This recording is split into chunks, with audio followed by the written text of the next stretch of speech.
Bueno, un saludo para todos quienes ven esta nueva entrega que está preparando el programa Reformas Procesales, Penales y Litigación de la Facultad de Derecho de la Universidad Diego Portales. Me presento, yo soy Mauricio Duche, profesor de la misma facultad, y esta corresponde a un nuevo programa en esta serie que hemos denominado el funcionamiento del sistema de justicia en la crisis o en la emergencia sanitaria en el país. El día de hoy vamos a tener un fuerte foco en discutir qué es lo que está pasando en el sistema de justicia penal, y para ello voy a tener una conversación con un actor muy relevante que está viendo de primera mano qué es lo que está pasando, como es Rubén Romero, quien es jefe de la División de Estudios y Proyectos de la Defensoría Penal Pública, que obviamente se han visto sometidos a un cambio muy radical en la forma de funcionamiento, y además están tocando temas muy sensibles en donde el tema de la pandemia es clave, como por ejemplo, y déjame partir con esto, Rubén, agradeciéndote tu tiempo de disposición, con obviamente uno de los temas más delicados es la situación de la gente que está en las cárceles. Y por tanto hemos visto en la prensa que esto ha generado múltiples discusiones de qué deberíamos hacer con la gente en cárcel, y por tanto nos lleva al tema de la prisión preventiva. Y una primera pregunta que te quisiera hacer, Rubén, es respecto de las nuevas prisiones preventivas que se están decretando en esta semana. Si ustedes han visto que ha habido un cambio de actitud del Ministerio Público, los jueces o ustedes mismos, ¿qué es lo que está pasando ahí? ¿Ha habido una disminución más allá de, obviamente, la disminución que ha habido de ingreso de casos? ¿Ha habido un cambio de criterios? ¿Se está haciendo un escrutinio más intenso para usar las prisiones preventivas? ¿Cómo lo están viendo ustedes desde la Defensoría? Hola Mauricio, en primer lugar un agradecimiento al interés, a la posibilidad de poder dar una versión de lo que es nuestro trabajo, cómo estamos viviendo esta pandemia, esta crisis sanitaria. Y, y poder comentarte que en relación a lo que es prisión preventiva, naturalmente esto tiene un antecedente previo. La persona normalmente queda presa después de haber sido detenida y los controles de detención ya han bajado sustancialmente, alrededor de un 75%, 80%. Y ¿Y es por una otra cifra parte, estabilizada? O sea, más o menos ustedes ya proyectan que esto va a ser la normalidad en este nuevo entorno. sí, efectivamente, porque tanto carabineros, policía de investigaciones, se están dando cuenta que pasar a control de detención a personas como lo hacían antes, incluso ejecutando órdenes de detención de tribunales, la verdad que en estos momentos es riesgoso, es inconveniente, pone a prueba lo que es la saturación del sistema, y por lo tanto solamente se están pasando delitos flagrantes, delitos que son graves. Las órdenes de detención se revisan también por la Fiscalía para efectos de saber si las pasamos o lo dejamos citado o no a la persona. Y luego, naturalmente, están llegando los casos flagrantes, los casos más graves, y en ese contexto, efectivamente, se pretende aplicar por la Fiscalía algún criterio de mayor distinción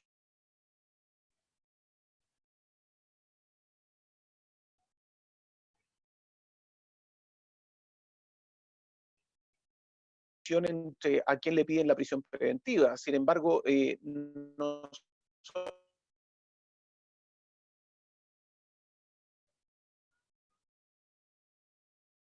de prisión preventiva a la Corte, sigue habiendo un criterio.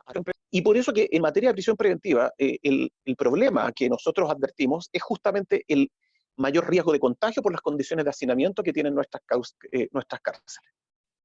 Oye, y obviamente el otro gran tema que ha sido objeto de enorme debate público ha sido la situación de la gente que ya estaba presa, un poco lo que tú sugieres hacia el final. Y ustedes han tenido una política bastante proactiva, ¿cierto?, en tratar de obtener revisiones de esa situación.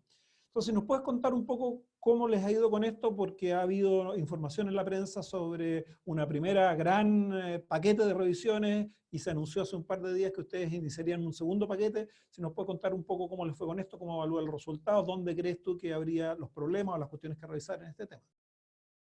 Efectivamente, a fines de marzo hicimos un operativo masivo, coordinado, nacional, simultáneo, en todas las defensorías regionales, a partir del trabajo que y de las cifras de los listados que hicimos junto con Gendarmería, nos entregó todo lo que es población grupo de riesgo, personas que están mayores de 60 años, mujeres embarazadas, con hijos lactantes o enfermos crónicos. Respecto de esos grupos, que eran alrededor de entre 800 a 1000 personas, hicimos un operativo nacional en orden a pedirles la revisión de la prisión preventiva específicamente para todos estos grupos. Esto fue la primera gran oleada, por así decir, de revisiones de prisión preventiva.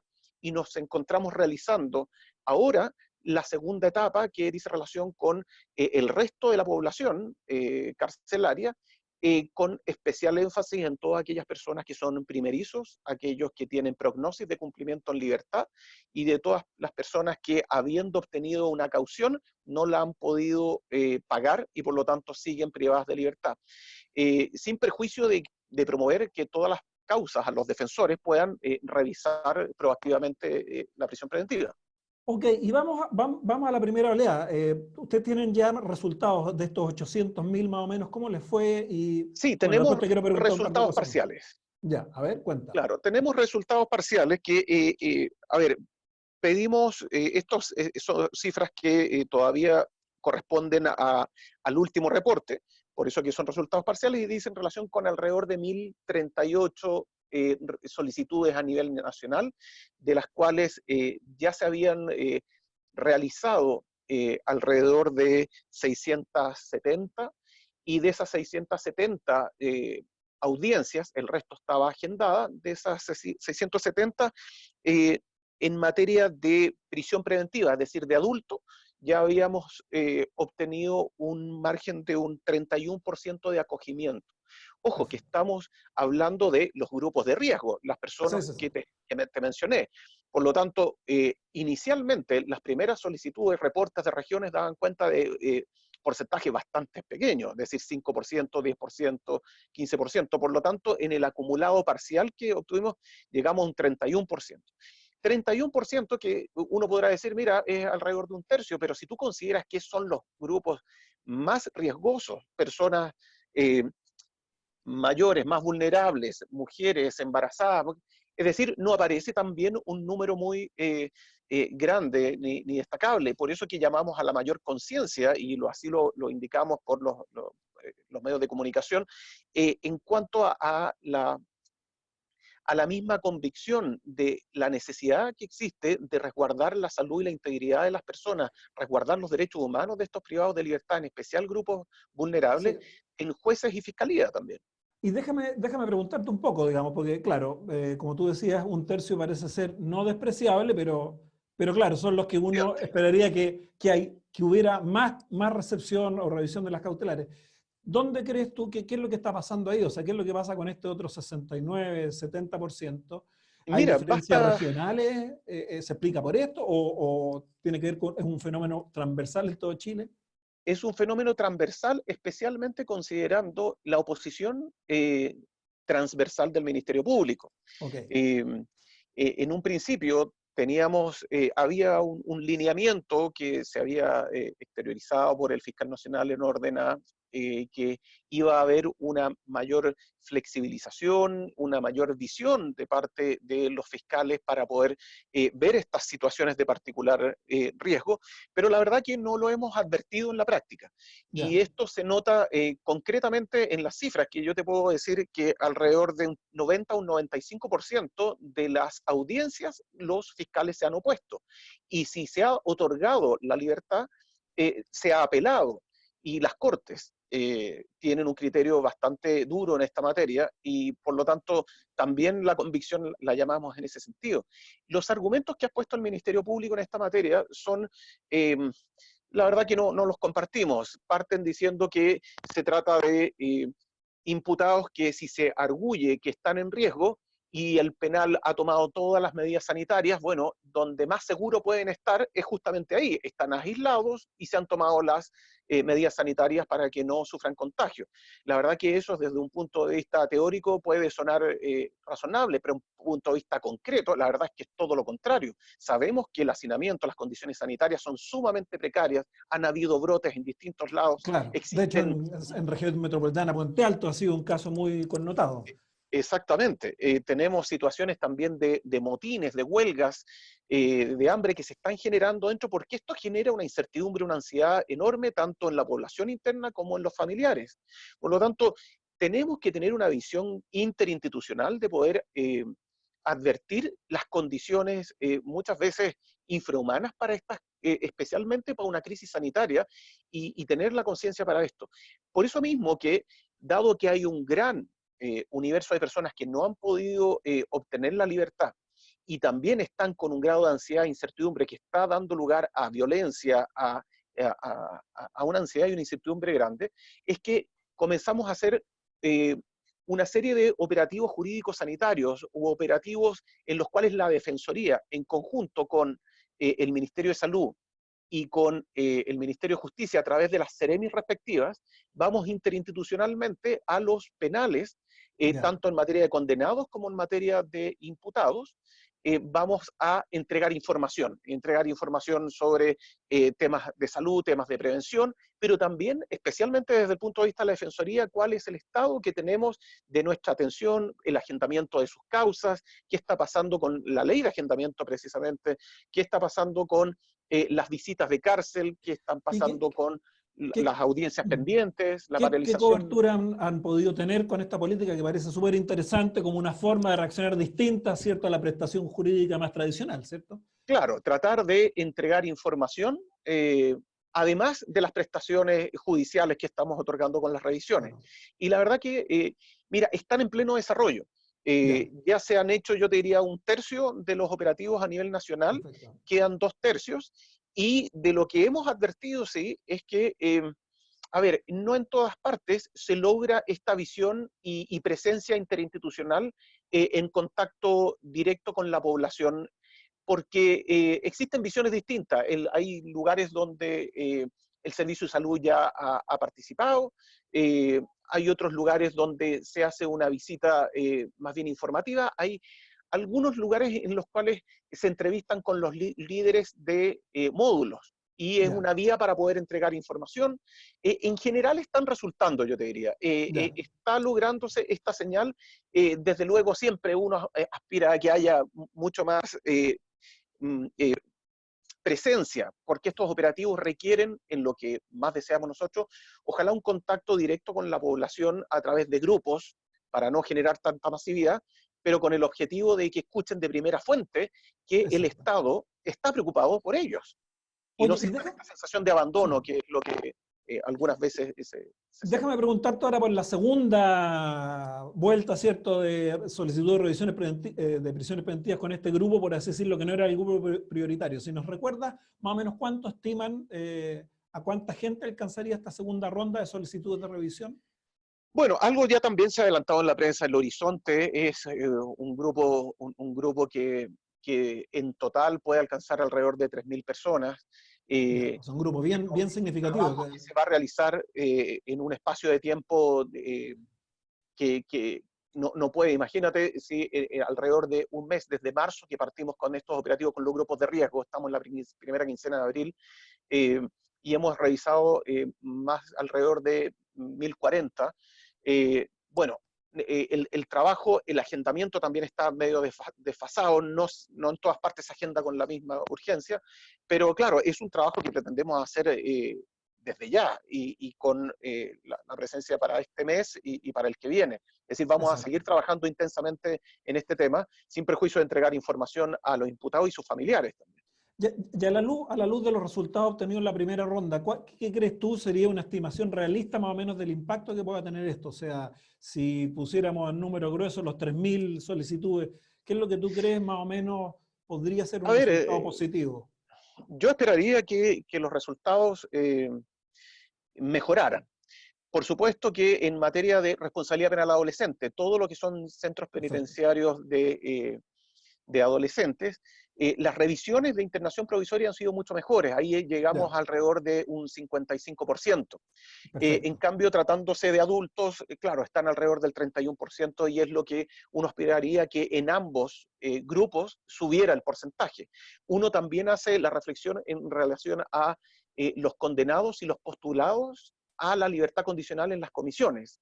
Es decir, en general, el 100% de postulados se está otorgando la libertad por las comisiones de libertad condicional, de acuerdo a las cifras que llevamos, en alrededor de un 61%. Ya. Es decir, hay una conciencia, uno advierte, en las comisiones de libertad condicional de comprender las especiales circunstancias que se están viviendo en materia de condenados. Y eso esperamos naturalmente en relación a los privados de libertad, a los condenados, en que justamente se presumen inocentes, personas que probablemente van a cumplir en libertad, personas que pertenecen a, o que son primerizos, o que, en fin, en general, la privación de libertad es eso, solo la libertad, pero no la privación de la salud, ni el riesgo a la integridad física. Oye, súper interesante. Déjame, a propósito de algo que mencionaste, avanzar un segundo tema, porque estos programas son, el tiempo corre dramáticamente. Mencionaste algo sobre el tema de las diferencias que había, de hecho, en las programaciones de las audiencias de revisión de prisión preventiva, como un tema que eventualmente en algunos lados te genera más obstáculos o dificultades para avanzar más rápido. Entonces, quisiera ver cómo están ustedes viendo este tema, dónde hay dificultades. Déjame quedarme primero con estas agendas de audiencias como la prisión preventiva o incluso la APJO. ¿Cómo están viendo ustedes? Y después tal vez si me puedes contar un poco del juicio, que probablemente, cierto, es la situación más compleja de llevar adelante en el contexto de la pandemia. Entonces, ¿qué impresión tienen ustedes con el tema agendamiento y dónde están las barreras, obstáculos que están viendo hoy día? Claro, agendamiento de revisión de prisión preventiva es una audiencia que cae dentro de lo que se le llama programadas. Es decir, Perfecto. ya partimos con la causa desde el control de detención, pleno proceso, y se programan diversas audiencias de tramitación, entre las que está, por supuesto, la revisión periódica de la prisión preventiva y que ahora se hace urgente. Esa es la audiencia programada que por excelencia está sobreviviendo, Ya, porque el resto de las audiencias programadas masivamente se han suspendido, especialmente respecto de imputados en libertad perfecto. y respecto de imputados privados de libertad, se está privilegiando la audiencia de cautela de garantía y la cautela de revisión de prisión preventiva. Ya, Ahora, esto no es uniforme a nivel nacional. Hay lugares donde la audiencia programada se sigue haciendo, incluso para lo que es imputado en libertad, y hay un especial ahora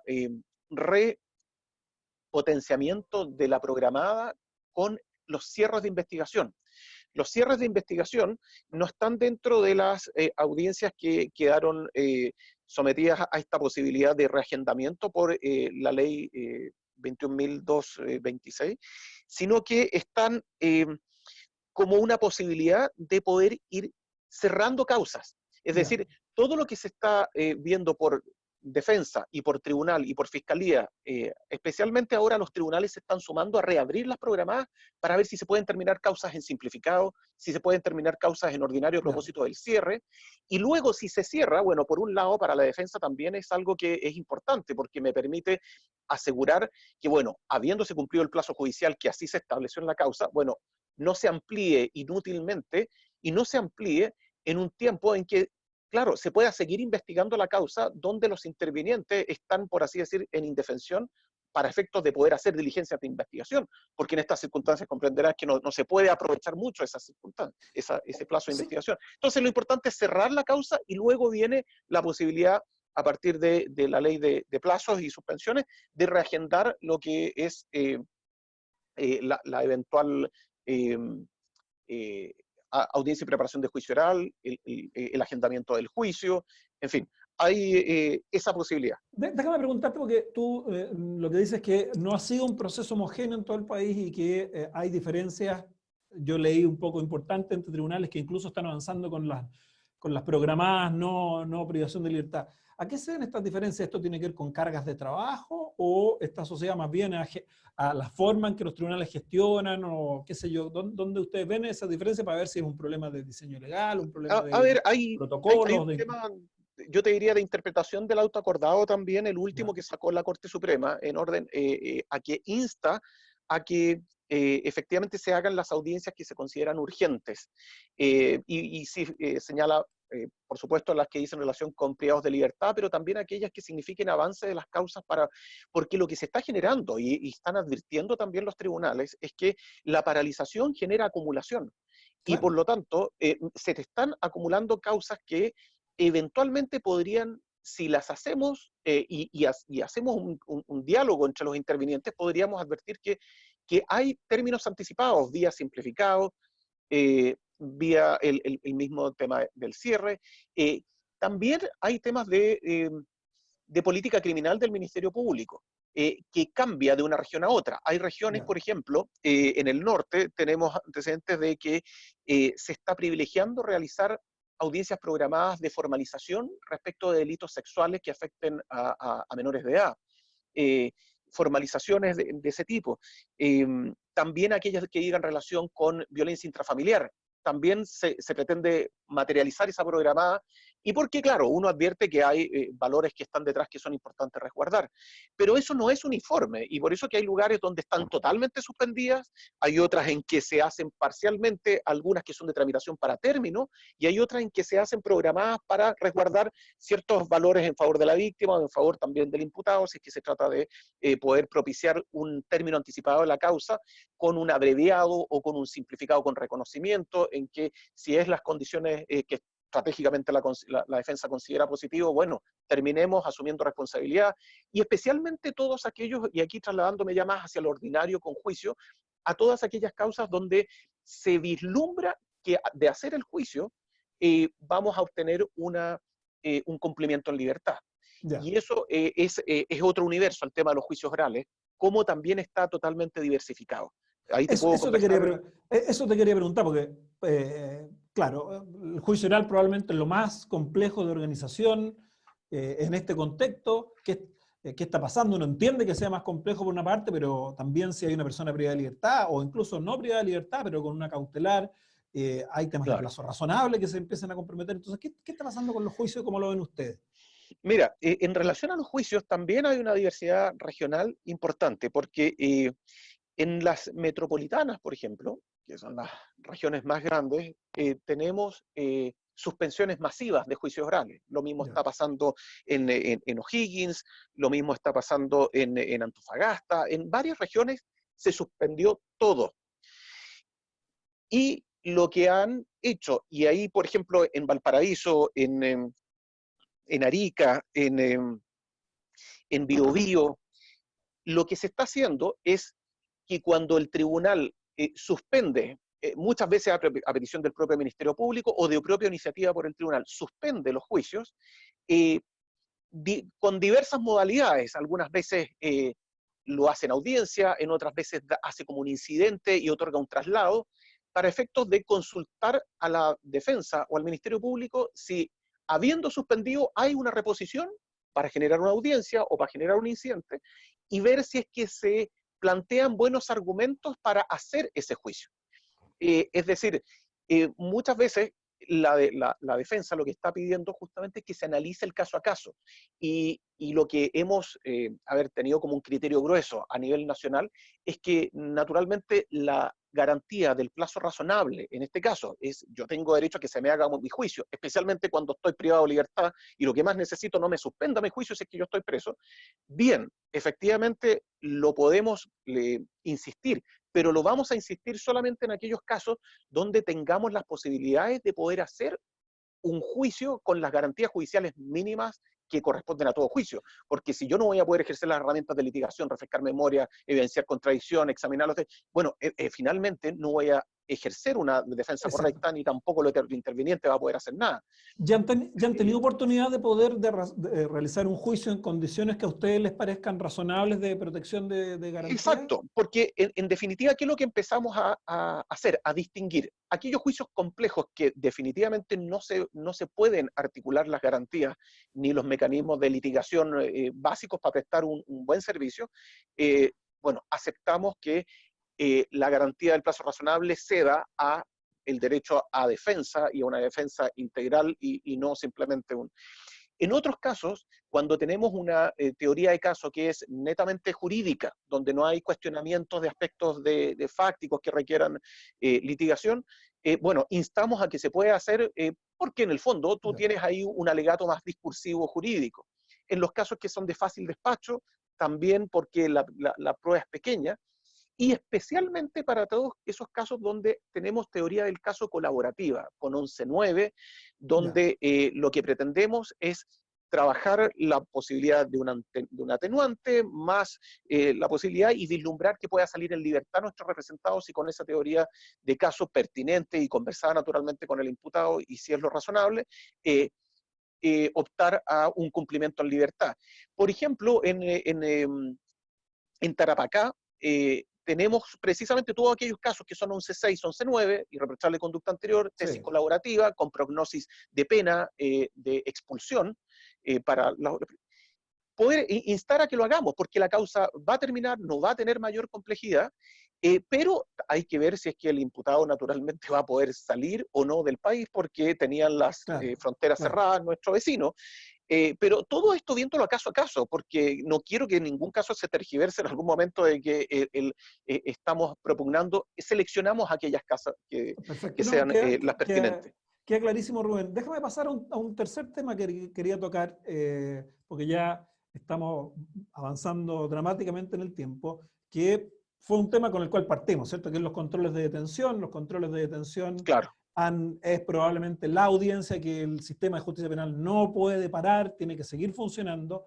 Y aquí ha habido, bueno, en región metropolitana ha habido todos unos dimes y diretes, idas y vueltas respecto al modelo, pero que más allá de lo que pasó en la región metropolitana, ¿cierto? Es un modelo que está funcionando también en todo el país, y ratifícame si es así, ¿cierto? Tenemos un sistema que está básicamente alojado en controles de identidad remotos que se realizan en las comisarías, ¿cierto? Y conexión remota de todos los intervinientes.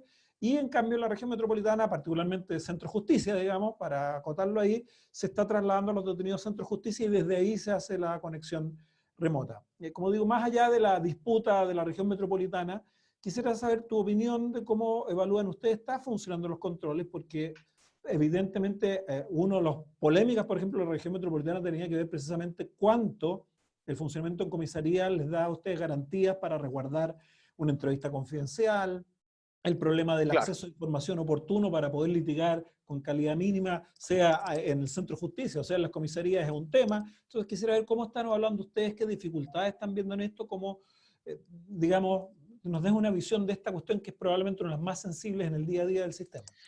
Claro, mira, como tú bien hay que distinguir lo que está pasando en las regiones, donde el número de comisarías en las capitales o en los centros de justicia con los cuales trabajan son reducidos y por lo tanto hay la posibilidad de hacer, y así está ocurriendo, el control de detención desde la comisaría. En algunas partes todavía se sigue trasladando al imputado al tribunal, pero mayoritariamente ya se está trabajando en comisarías.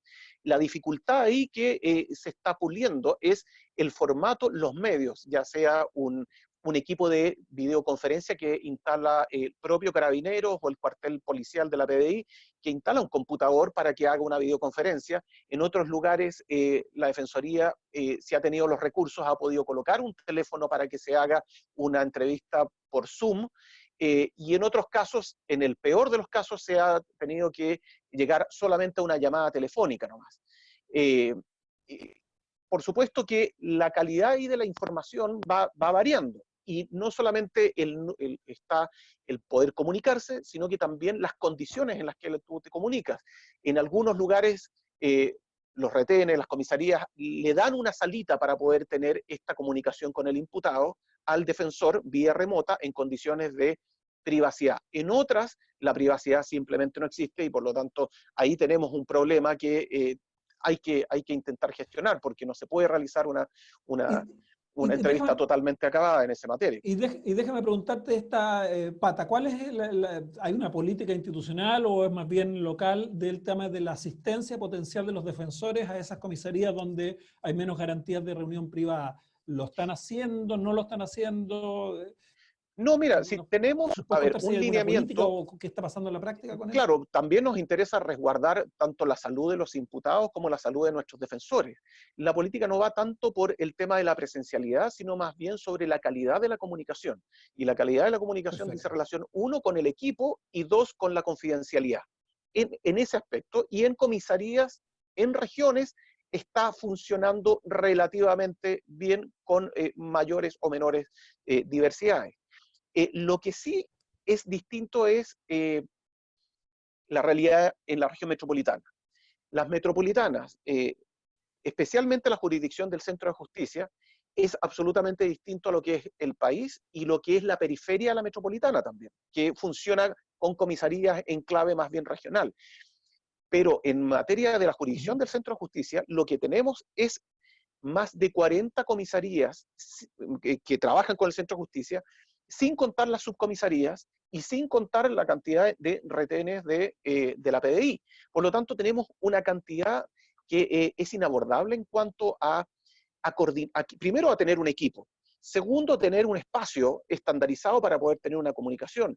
Tercero, para poder tener una coordinación con cada uno para poder generar la conexión, el punto de red y ahí es donde ya en una primera etapa, acá en el Centro de Justicia, se mantuvo el pool, los jueces comenzaron a intentar desactivar el pool a través de razonamientos que simplemente consideramos que reflejan no conocer lo que está pasando en cuanto a la falta de equipos, a la falta de posibilidad de conexión, y a los riesgos que naturalmente genera esto de estar trasladando o que se haga cargo Carabineros de todos estos, de todo lo que es esta coordinación de crear una audiencia de control de detención en una comisaría, con lo que es generar la comunicación con el defensor, generar el espacio, poder segregar de los imputados que van a pasar a control de aquellos que van a ser puestos en libertad. Están todos acopiados en un mismo lugar.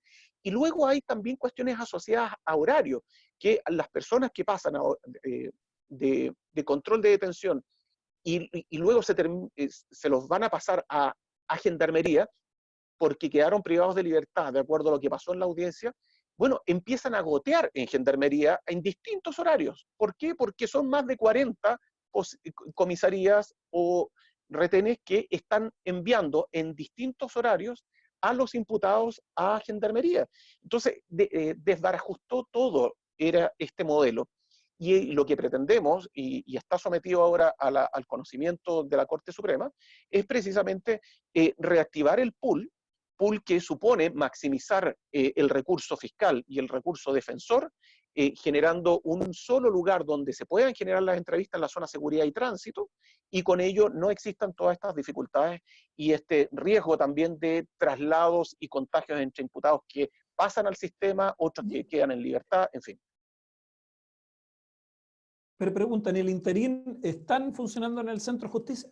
Actualmente, sí, lo que pasa es que yo te Ya. resumí Sí, sí, sí, una sí. teleserie que es Sí, bastante sí, sí. larga, pero no te voy a entrar en el Hemos detalle. reporteado en programas previos sobre esa teleserie y que además ha Eh, generado múltiple normativa interna sobre la claro, materia. Ahora, en el Centro de Justicia, en la evaluación de ustedes para el tema de las entrevistas, ¿está bien resuelto eso? El tema de las absolutamente, condiciones porque de... el centro de justicia está concebido para recibir en la zona de seguridad de tránsito a los imputados. Ahí hay locutorios, hay puntos de red, actualmente hay computadores, están todos los medios para poder hacer esta actividad y hacerla con las Ya. condiciones de confidencialidad, de comunicación, de calidad de los equipos, de estabilidad de la señal, del poder trasladar en horarios estandarizados a los imputados, tanto a la zona de seguridad como después al penal, es decir, recibirlos también desde las comisarías.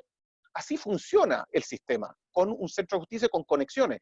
Lo que pasa es que el modelo que nos plantean los jueces que quieren esta reevaluación es un modelo totalmente disgregado que no ofrece, no tiene los recursos, no comprende las lógicas logísticas que hay para poder articularlo, y por lo tanto también desestructura algo que es importante, que es maximizar a los recursos. Si desintegrar el pool de jueces sería volver a tener 15 salas distintas más 2 salas RPA, Claro. 17 salas Sí. distintas, Ahí en el argumento, circunstancias que actualmente se claro. funciona con 7 y con 1. Ahora, ahí el argumento que han dado ahí es que debido a la baja precisamente de los controles que discutíamos antes, un 25%, ese efecto no se daría tanto, digamos, el de Sí, lo que multiplicar pasa, salas. Mauricio, es que eso es muy cierto respecto de los tribunales que tienen jurisdicciones con ingresos pequeños.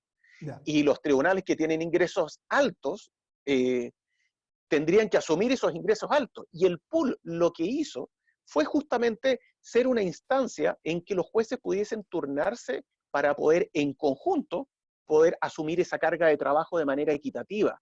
Por lo tanto, lo que uno también podría vislumbrar, si yo me hiciera alguna reflexión de por qué hay tanta insistencia en esto, bueno, quizás hay algunos tribunales que no quieren precisamente estar subsidiando a otros tribunales porque tienen muy poquitos ingresos y yo no voy a estar tomando controles de otros tribunales que tienen muchos ingresos, que es lo que hace el pool finalmente, y en esta época de pandemia prefiero trabajar a distancia desde mi casa con los 2 imputados que me llegaron y yo cerré mi turno, en circunstancias que eso significa, claro, pensar solamente en una visión muy unilateral y no pensar en el sistema tanto respecto de sus pares jueces como respecto de los demás intervinientes que no tienen la capacidad de estar cubriendo tribunal uno por uno cada uno de los tribunales con todas las dificultades logísticas Sí. con las comisarías.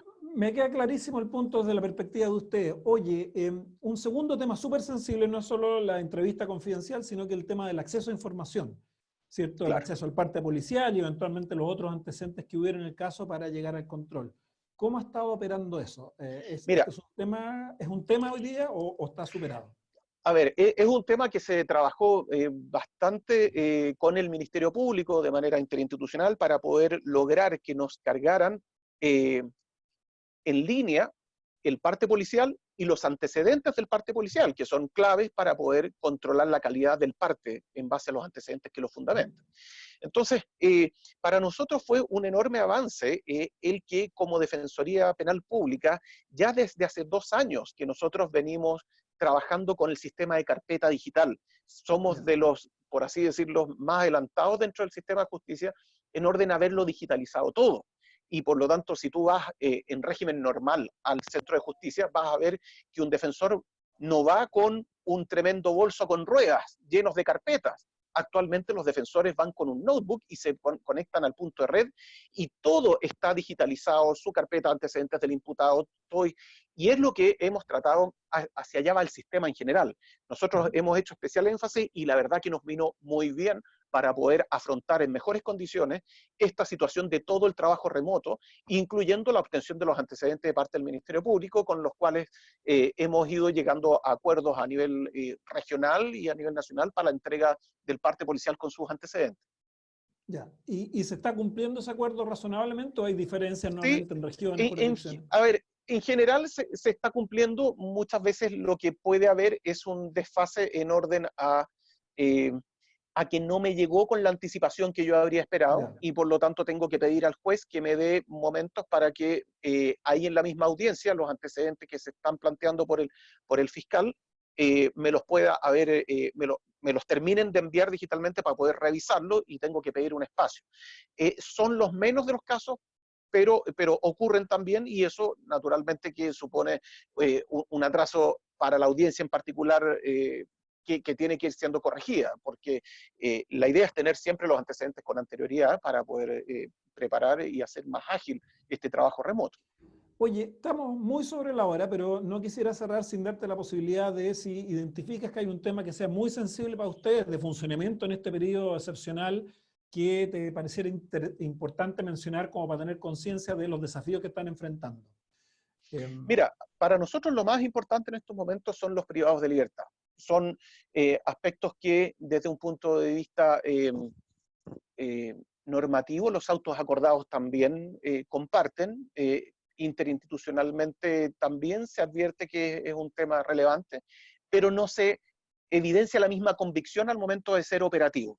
Y esto me refiero especialmente al tema de la política que tiene que tener tanto el Ministerio Público como la mirada jurisdiccional que tienen que tener los tribunales de garantía y las cortes en relación a personas que, especialmente aquellos que están en calidad de imputados, ni siquiera condenados, que ya tenemos una convicción de que cometieron un delito y que ahora están siendo beneficiados por una ley que indulta bajo ciertas circunstancias, con ciertos delitos. Bueno, la misma lógica que tiene esa ley, que tuvo el legislador respecto a un condenado que tenemos certeza que cometió un delito, se tendría que tener por los operadores respecto de un ciudadano que se presume inocente, que está en calidad de imputado y que probablemente puede terminar cumpliendo en libertad y que está en exactamente las mismas condiciones de privación de libertad que aquel condenado, y que deberíamos tener, por lo tanto, una mirada equivalente como Estado para tratar a las personas con los mismos códigos de mirada para poder revisar su privación de libertad y no exponerlos finalmente a la integridad física o a la vida, a propósito de ya situaciones de sanitarias muy precarias que sabemos que tienen nuestros penales y que Gendarmería, por supuesto, no tiene los recursos suficientes para este tema. Los operativos jurídicos sanitarios han sido una tremenda señal de trabajo con Gendarmería que ha hecho la Defensoría, las seremías también se han unido, pero suponen que esto es una mirada completa y por lo tanto se tiene que sumar el Ministerio Exacto. Público con una mirada mucho más proactiva al momento y no trancar o oponerse masivamente a todo, casi por principio. Yo lo único que llamo la atención es que distingamos con qué juicios vamos a suspender, qué programadas vamos a realizar, qué imputados, pero no lo metamos todo en una misma bolsa, ni a los juicios, ni a las programadas, ni a los imputados, porque todo se puede distinguir y requiere ese criterio, especialmente ahora cuando todos tenemos que tener una mirada proactiva en pro de los derechos fundamentales, la vida, la integridad física, y es lo que más nos interesa Sí. promover como Defensoría Penal Pública.